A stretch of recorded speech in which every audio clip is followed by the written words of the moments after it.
Ravona hitanao defa babonao mitao aboko taotolasana tojo ilay liriko ao tiay sady tiako raha ny faniriko mandrakiza Tugtilai futon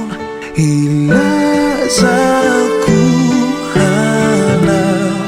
eto anatrehan'izao tontolo izao fatiko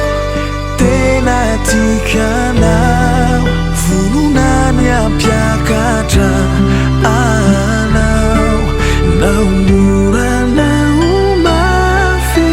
sao tsy vadika mas matoky anao zao efa anao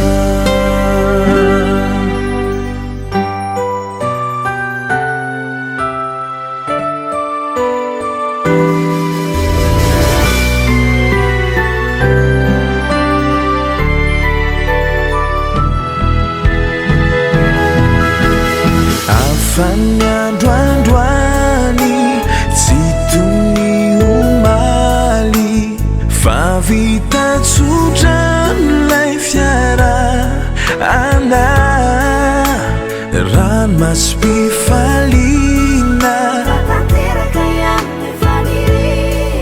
ka manomboka izao fiainana vaovao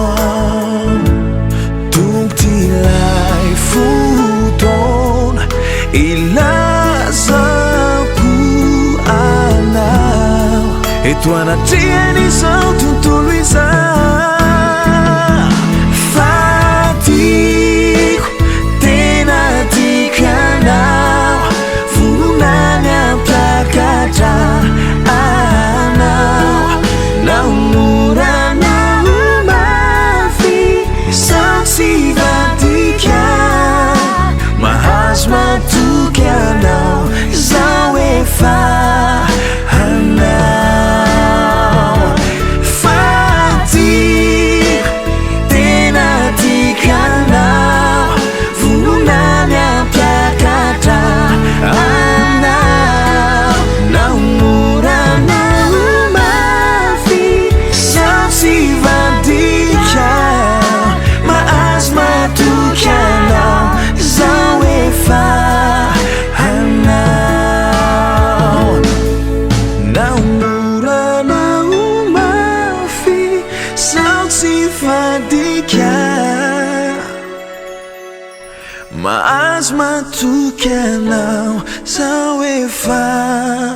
anao